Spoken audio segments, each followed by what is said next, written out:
अस्सलाम वालेकुम dear class 4, how are you? I hope you are all fine. बच्चों, आज हमारे इस्लामियात का जो चैप्टर है वो 23, जिसका नेम हज़रत मूसा अलैहिस्सलाम। हज़रत मूसा अलैहिस्सलाम अल्लाह के प्यारे नबी थे, ठीक है। उनकी आज हालात ज़िंदगी के बारे में और उन्होंने दीन इस्लाम में क्या क्या कोशिशें की और दीन की दावत देने के लिए, तो वो जो है वो आज हम रीड करेंगे। सबसे पहले हज़रत मूसा अलैहिस्सलाम अल्लाह ताला के नबी हैं, जो तकरीबन 4000 साल पहले मिस्र में पैदा हुए थे। कि कहाँ पैदा हुए थे? मिस्र में। आप अलैहिस्सलाम का ताल्लुक़ बनी इसराइल से था, ठीक है। इसराइल के ख़ानदान जो था उससे था। इन दिनों मिस्र पर फ़िरौन की हुकूमत थी। किसकी हुकूमत थी? फ़िरौन की। बच्चों, फ़िरौन उससे कहा जाता है क्योंकि उन दिनों में जो भी बादशाह होता था ना वहाँ का, तो उसे फ़िरौन कहा जाता था। फ़िरौन की हुकूमत थी जो अपने आप को खुदा कहलवाता था, ठीक है। अपने आप को नाउज़ुबिल्लाह वो खुदा कहता था। वो ज़माना जादू और इल्म नजूम का था, ठीक है। मतलब जादू और सुपरस्टिशंस वगैरह इन पर जो था वो बहुत ज़्यादा बिलीव किया जाता था, ठीक है। फ़िरौन को इसके दरबार में मौजूद नजूमियों ने बताया कि अनकरीब इसराइल में एक ऐसा लड़का पैदा होगा जो बड़ा होकर तुम्हारी हुकूमत को ख़त्म कर देगा। वहाँ के नजूमी वो होते हैं ना जो कि मतलब आप लोगों की फ्यूचर में आगे क्या होने वाला उसके बारे में जो है वो आपको बताते हैं। तो ये नजूमी जो थे वो उन्होंने वहाँ पर फ़िरौन को बताया कि अनकरीबी जो है इसराइल जो है वहाँ पर एक ऐसा लड़का पैदा होगा जो कि तुम्हारी हुकूमत को ख़त्म कर देगा। ये सुनकर फ़िरौन बहुत खौफज़दा हो गया, क्योंकि वो मानता बहुत ज़्यादा था उन लोगों को।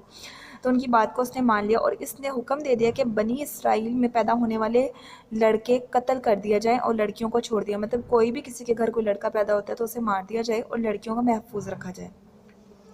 जब मूसा अलैहिस्सलाम पैदा हुए तो अल्लाह ने आपकी वालिदा के दिमाग में ये तरकीब डाली, ठीक है, कि इस बच्चे को एक संदूक में बंद करके दरिया में बहा दिया जाए। आप अलैहिस्सलाम की वालिदा ने ऐसा ही किया। वालिदा के हुक्म पर आप अलैहिस्सलाम की बहन मरियम दरिया में संदूक के साथ साथ चलती रहीं। यह संदूक फ़िरऔन के महल के करीब जा रुका। वहाँ फ़िरऔन की बीवी ने जब इस संदूक को देखा तो इसे दरिया से निकाल कर खुलवाया। इसमें खूबसूरत बच्चे को देखकर बहुत खुश हुई, ठीक है, और इसने उन्हें पालने का फ़ैसला कर लिया। फ़िरौन को जब इस बात का इल्म हुआ तो इसने अपनी बीवी से कहा, हो सकता है ये वही बच्चा हो जो हमारी मतलब सल्तनत को जो है वो तबाह बर्बाद करके रख दे, तो या हुकूमत को ख़त्म कर दे, तो इससे फ़ौरन कत्ल कर देना चाहिए। मगर इसकी बीवी ने इसे ऐसा करने नहीं दिया और यूं आप अलैहिस्सलाम फ़िरौन के दरबार में परवरिश पाने लगे। मतलब उन्होंने परवरिश भी देखो फ़िरौन के दरबार में ही पाई। उनकी बीवी ने जो है उनकी परवरिश की। जब हज़रत मूसा अलैहिस्सलाम जवान हुए तो आप अलैहिस्सलाम ने देखा कि फ़िरौन बनी इसराइल के लोगों पर बहुत जुल्म कर रहा है। मतलब वहाँ के जो लोग थे मिस्कीन, उन पर बहुत ज़्यादा जुल्म और सितम जो थे वो ढाए जा रहे थे। इनसे बहुत मुशक्क़त वाले काम लिए जाते, मतलब बहुत मुशक्क़त वाले कि जो उनकी कैपेसिटी से बहुत ज़्यादा होते थे, मतलब वो नहीं भी कर पाते थे फिर भी उनसे लिए जाते थे और मामूली गलती पर कत्ल कर दिया जाता। एक बार आप अलैहिस्सलाम का एक मिस्री से झगड़ा हो गया तो आप अलैहिस्सलाम ने इससे तैश में आकर मुक्का मारा और वो मर गया। फ़िरौन को इस बात का इल्म हुआ तो इसने आप अलैहिस्सलाम की गिरफ़्तारी का हुक्म दे दिया। क्लास यहाँ तक आप लोगों ने अच्छे से रीडिंग करनी है, ठीक है। और ये जो जान लीजिए कि आपका जानना ज़रूरी है कि हज़रत मूसा अलैहिस्सलाम को ये बुलंद मर्तबा मिला कि अल्लाह ताला ने इनसे बात की थी, ठीक है, और इन्हें मोजज़ात भी दिए थे और इस काबिल बना दिया था कि फ़िरौन के खुदा होने के दावे का मुकाबला कर सके, मतलब फ़िरौन को झूठा साबित कर सके।